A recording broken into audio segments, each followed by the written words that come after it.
Have you ever wondered how you can provide consistent and effective training to all your employees?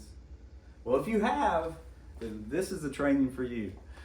My name is David Sawyer. I wanted to talk to you for a second about Toolbox Talks. This is a very effective training that I use to communicate safety topics all throughout the year. Now, you can do this every week, you can do it every other week, you can do it once a month. I recommend whatever you choose, you just do it consistently. And the goal of Toolbox Talks is really simple. I've got the calendar here that I've got blown up on the big screen to kind of explain, but you want to do a training consistently on the same day of the week or the same day of the month.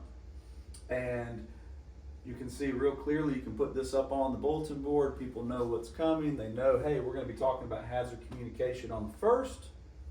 And then when you do the training, it's not a sit down in the conference room training. This is a safety training, which is really just a safety talk where the manager, the supervisor, or the crew leader can get with his team, his group of 8, 10, 12 people, and explain the safety topic.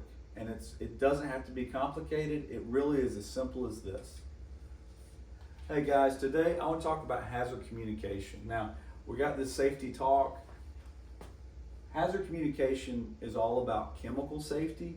Now, when it comes to chemicals, we have safety data sheets. Safety data sheets are kept in the break room. Safety data sheets have 16 sections. Section 4 is always the most important section because that's got first aid. Think of the chemicals you guys are working with.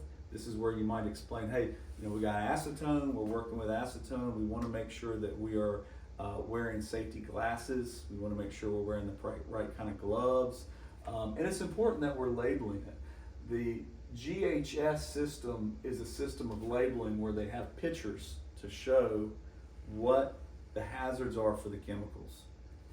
And you can choose to either read this whole thing, or you can just pick the highlights, pass it around, have you guys see what it's about.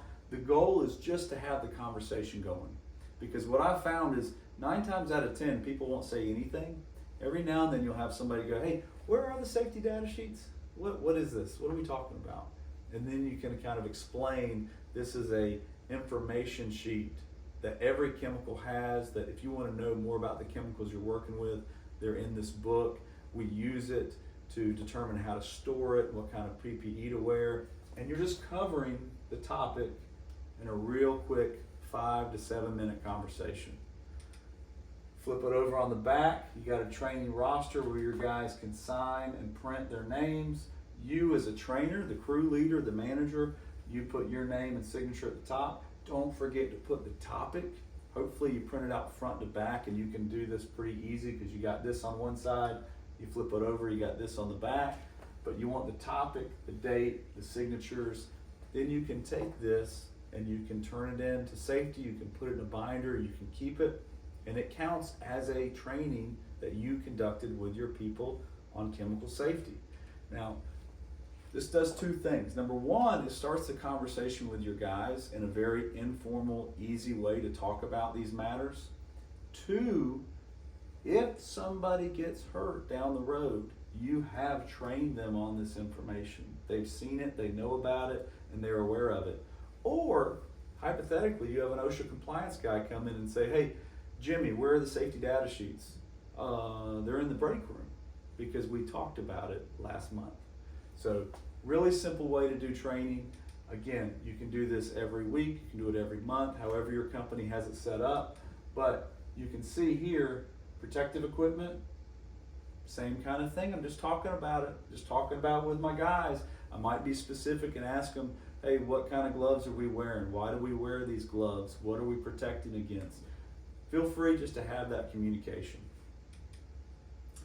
Again, another roster, and you can see this one's on slippery floors. And then the last one of the month was machine guarding.